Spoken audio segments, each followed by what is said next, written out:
Professor Ávila, que prazer imenso em vê-lo. Acho que seu microfone está... Boa tarde a todos.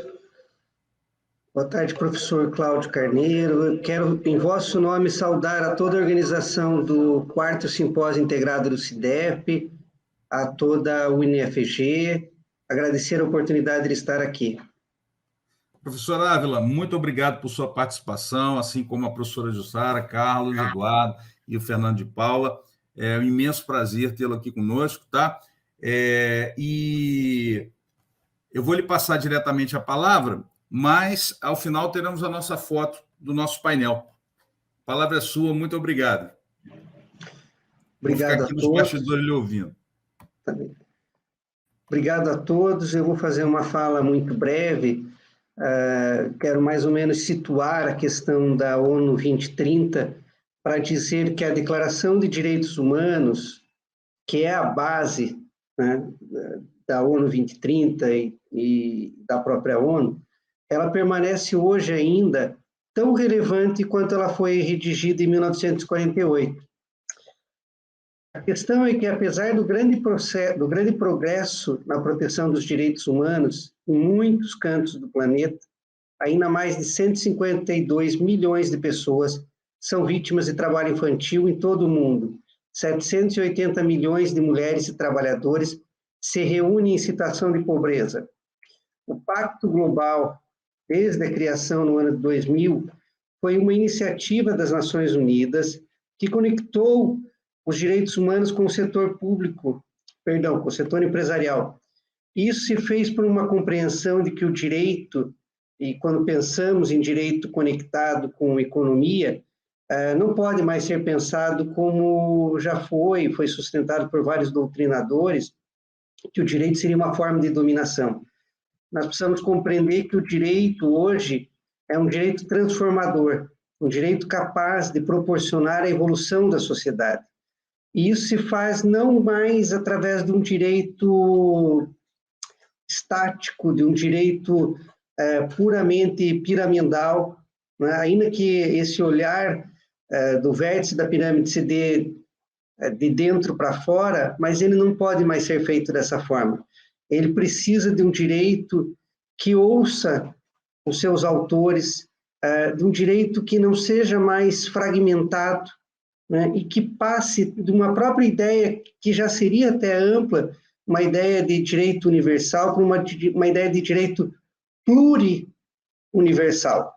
Né? Por que isso? Porque os ODS da ONU 2030, eles têm uma ideia mais ampla de vida, uma ideia de que o próprio ser humano não é mais só o homem, né? Há uma ampliação desse conceito de ser humano para afastar aquela ideia de que é só ser humano quem é um ser pensante. E isso permite também, essa ideia também ultrapassa até um pouco mesmo o conceito biológico, para compreender um meio de convivência, para entender um meio como uma espécie de teia, que estamos todos interconectados, todos conectados, né, e que dependemos do meio ambiente, da ideia do Peru, de Pachamama, da preservação que tem no meio ambiente na Constituição do Equador, mais recentemente até uma certa previsão na Constituição mexicana.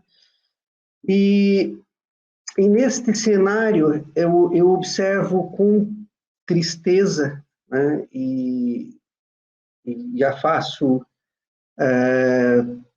como cidadão brasileiro, como pesquisador, porque há, pela ONU, um incentivo para plano de ações nacionais para as empresas, planos de ações voltadas aos direitos humanos, né, com criação de grupos de trabalho e tudo isso.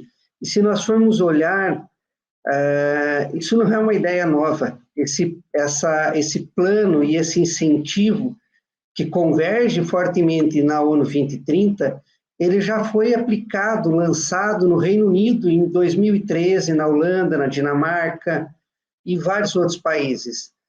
Mais recentemente, nós podemos citar aqui o Paquistão em 2021, Quênia em 2019, Japão 2020, Uganda 2021, e aí se subdivide em estados, em países que propõem, que se comprometem a desenvolver esse plano. E o Brasil está fora desse plano. E isso, para mim, significa a seguinte situação: incumbe a nós estudiosos, a nós pesquisadores, incentivarmos isso, justamente por partir da ideia de que o direito não é mais um direito fragmentado, não é um direito ditado pelo Estado propriamente, mas sim um direito construído, um direito que escuta a sua população, que escuta o que está ocorrendo no mundo, que escuta o meio ambiente, que escuta os animais e todo esse cenário. Então, eram essas as minhas considerações que eu queria deixar. Agradeço mais uma vez e antecipadamente já parabenizo o professor Carlos Eduardo Figueiredo, o professor Fernando de Paula e a doutora Jussara, que acabou de fazer a conferência.